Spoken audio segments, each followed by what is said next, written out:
An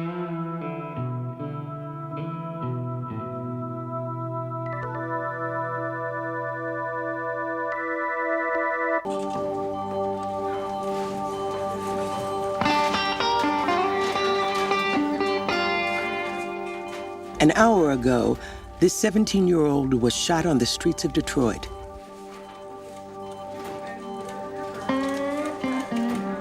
Now, suddenly, he's a victim and a patient here in our emergency room.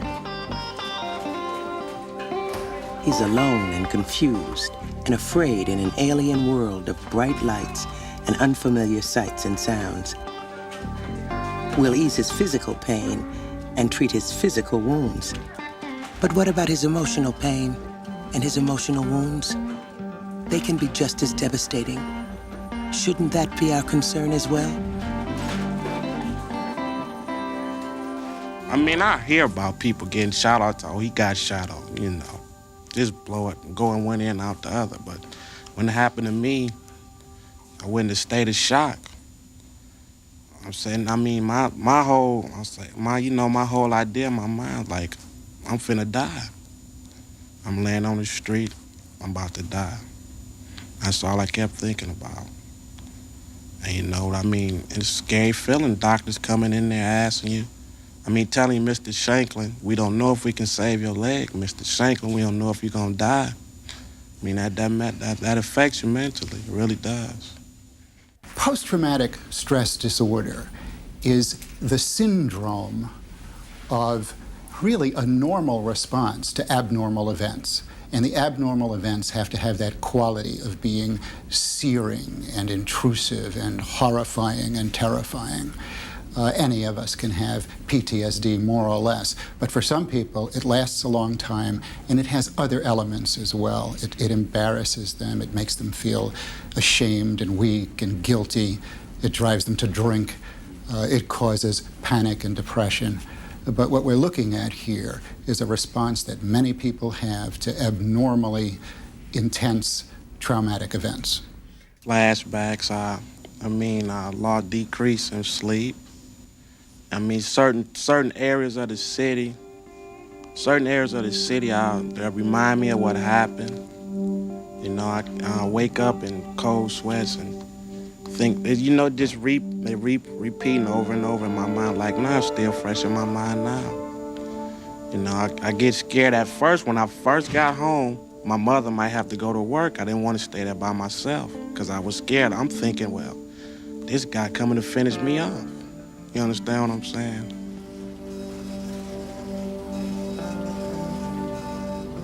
PTSD is three things at once. And the first, the real guts of it, is that you're haunted by your memory. It comes back to you. It can horrify you and terrify you. It can be a flashback. It can be a nightmare, and you don't want to remember. And this part of the triad often causes people to think they're going crazy because they're not controlling their mind. The second part is almost the opposite.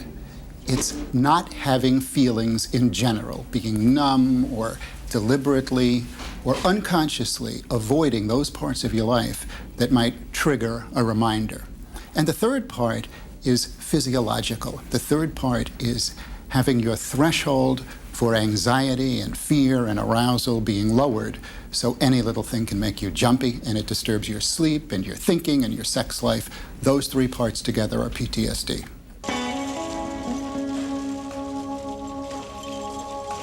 Mr. Bohannon, how are you doing tonight? I'm doing pretty good tonight. Pretty good? Dr. Eaton is a psychologist specializing in post-traumatic therapy. Dennis Bohannon is one of her patients. 18 months ago, he was the victim of a brutal drive-by shooting outside his local grocery store. He's been back for over 30 operations. When you went home, that's when you first noticed PTSD symptoms, is that right? Yes. What did you notice? Well, I started having nightmares. Okay. You know. How often were you having them? Every night. Every night. Mm-hmm. So you wouldn't get a full night's sleep any night? No. And what would be the subject of the nightmares? What would you dream? I dreamed just what happened, you know. Of what happened. I'd see Reliving it relive. again and again, every time you would go to sleep. Yeah. Let's go through each of the elements of the post-traumatic stress disorder. First, there is the intrusive recollection. It means that out of the blue, without any clear warning, you're there again. And it can have the intensity and the immediacy of a flashback. That means it is as vivid as it was when you first encountered it. You may actually hallucinate a smell, a touch, a sight. Very intense and very disturbing. It doesn't necessarily have to be a flashback, though. It can just simply be a memory, and you would rather not remember. When you were home, before you came back in for this surgery, were you going out of the house at all? Not very much at all. Not very much? Yeah. Just on the front porch to get the mail, and if I had to, go out to the car and then back in the house. That was it. And this is over a year and a half. Yes.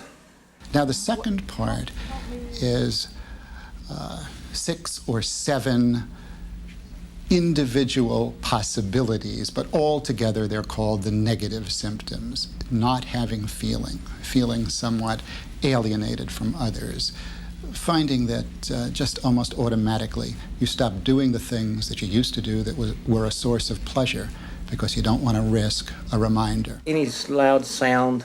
Yeah. Like, maybe that would sound like a gunshot? Yeah. Okay. My son would be playing with his guns and something, Oh, he'd dear. shoot one of them and oh, dear. it'd make me nervous. He'd be playing. Mm-hmm. Yeah. The third part, the increased arousal, the anxiety cluster, means that your adrenal gland is triggered that much more readily, that you are very, very aware of threats, and that you're jumpy, you're nervous. Coming back in? Yes. Coming back? Yeah. Some of the patients who come into Detroit Receiving are coming in life and death situations. They've been shot, they've been stabbed, they've been raped, they've been scalded. And of course, this is a trauma for the individual and for everyone who cares about them and loves them. And the nurse, the doctor, the person who deals with this physical wound is in a unique situation to help that whole family and that individual understand emotional reactions.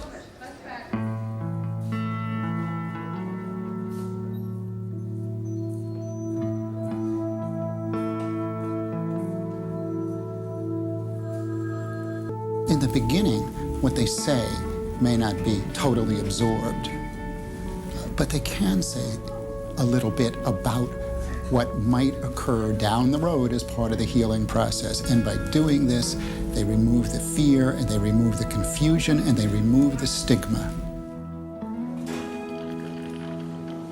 It can be pretty frightening being wheeled in here, suddenly finding yourself in this alien world. We all know that. So what can we do to help? Just to reach out and connect, something we do instinctively, can be very important, maybe more than we sometimes realize. William, I'm Dr. Eaton, and I'm a trauma therapist here in the emergency department. You were brought in tonight, and you had been shot, is that right? Yes. Yeah. You know you're okay now, right? Yes. Yeah. Do you mind telling me what happened? Yes. Dr. Eaton's job is to find those trauma cases most at risk and intervene as early as possible. William was just shot in the leg, so he's definitely a candidate. He may or may not get PTSD, but if he does, knowing the symptoms and the risks and that help is available can make all the difference.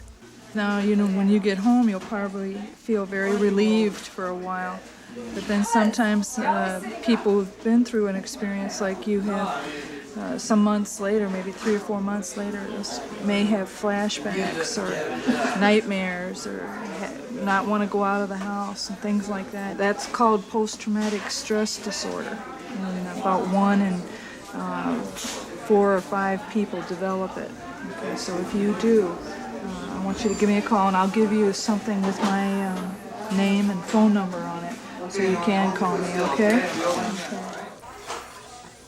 There is a phrase, the second wound. It's the wound that often comes when We who work with people are insensitive. I'm Dr. Sullivan. What's bothering you today, sir? Pushing and pushing for detail when an individual is confused, is numb, can't bring forth that detail, or when those details are so highly charged that it's emotionally damaging.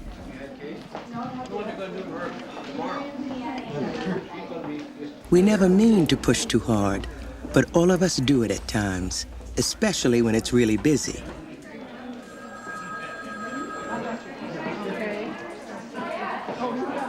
Getting involved with patients and their families means sharing their hopes and fears and sometimes their grief. Emotions that can be hard to handle, so we tend to put up walls. We call it coping. It's only natural. Hey man, we don't need you, right? Get out of here, we don't need him. You know, we've all become so close. Yeah, Christopher bothered me a lot.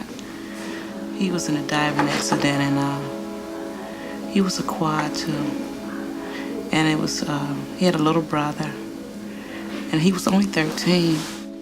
I guess he'd, really been a good kid, a kind of kid with a paper route and done everything right. And somebody just came up to the car and shot him in the head, some other kid.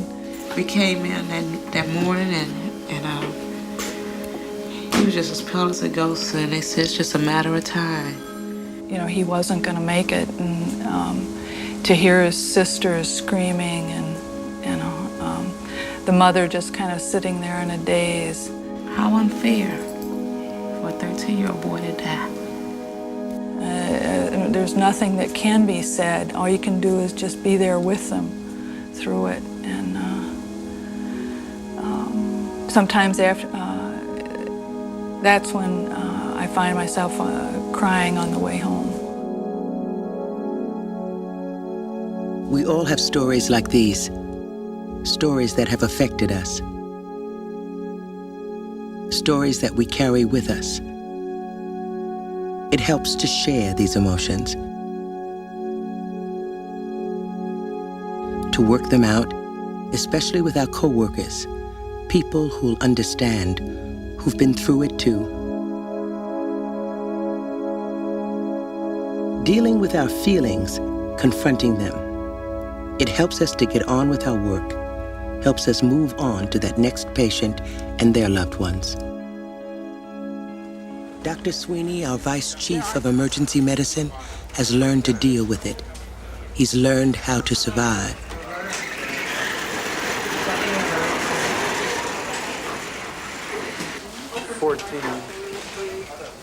He also knows he's vulnerable, even down here in the emergency department where there's less time to get involved.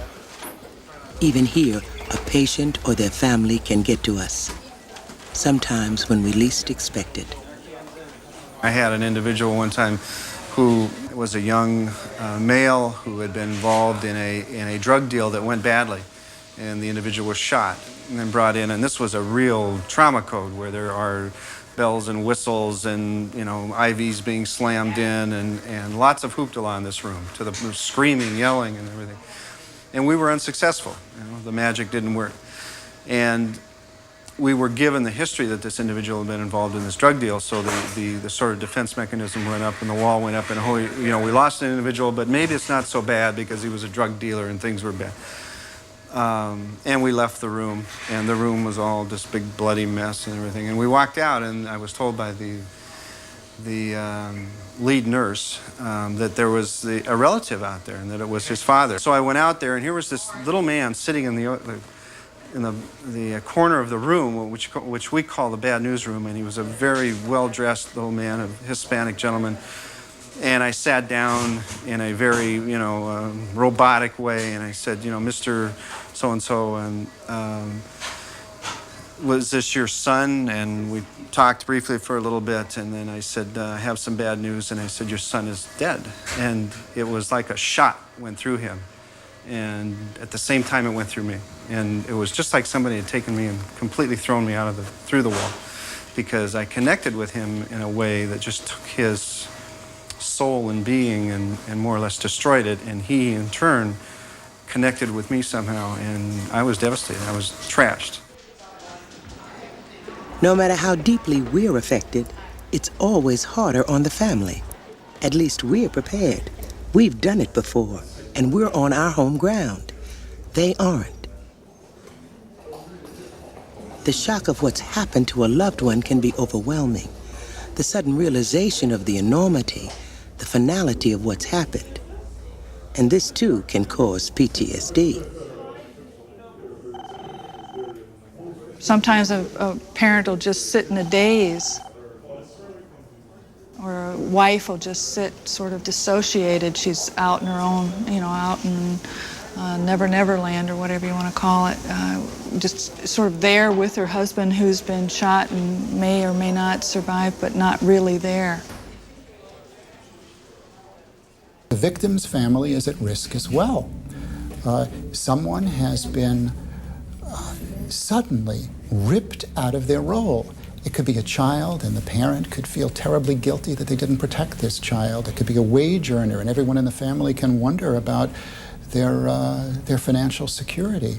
It could be the mother, the wife, and just think about the impact of that. Yes, every seriously, suddenly wounded individual disrupts not just your plans, but disrupts your whole sense of security and meaning in life.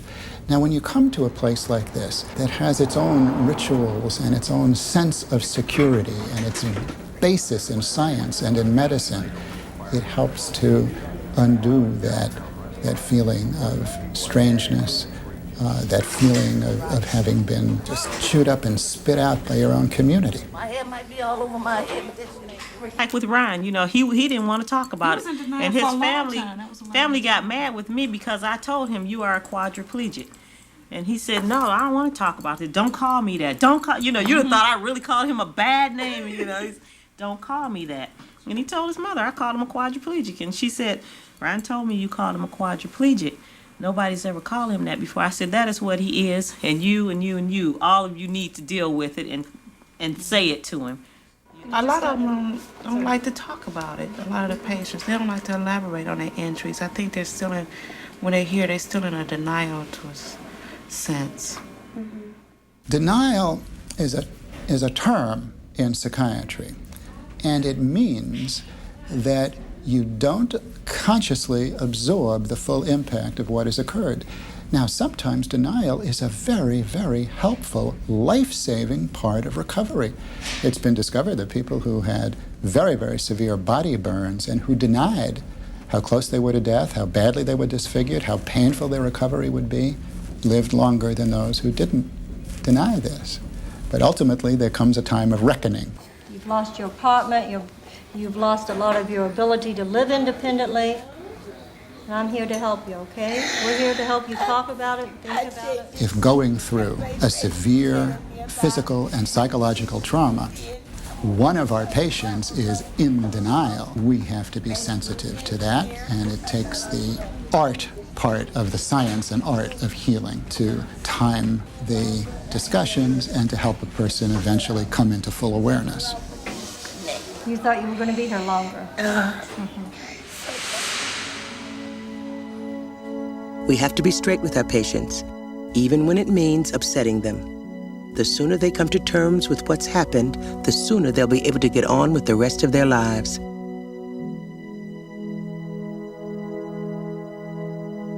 It's important for a doctor or a nurse to know something about this field and to be able with confidence to say to a patient, you may have PTSD, and if you do, there are specialists who are going to help you with it. And then the doctor or nurse who is there at the time, who is not a psychiatrist and not a psychologist and doesn't carry some of the baggage that we in the mental health field do, because we still are seen by many people who haven't had contact with us as those folks who treat crazy people. But the doctor or the nurse can say, if you have some of these symptoms, you're not crazy, and it's not progressive. And there are experts who are going to help see you through it. And I'm going to be interested in knowing how you do as well. Look at me, what's wrong? Nothing, you're okay? Just that little bit of understanding, encouragement, intervention can make all the difference. I know you didn't do anything wrong. Understanding that a victim of a severe trauma may be as badly wounded emotionally as physically. Knowing that if untreated, those emotional wounds can develop into chronic PTSD, a severe, debilitating psychiatric condition. Knowing we can reduce that risk if we spot the signs while they're still in our care and refer them to a specialist. Reassuring them that the emotional aftershocks they may be feeling or may feel later are normal reactions to abnormal events. So you're not having so many? Remember, too, that what's true for our patients is equally true for us. Ours is emotionally charged work, something we all have to learn to deal with. We can't be afraid to connect with our patients. It'll make us better caregivers. It'll make us better people, too. And it needn't burn us out as long as we keep it all in perspective. As long as we talk about it. As long as we're there for each other.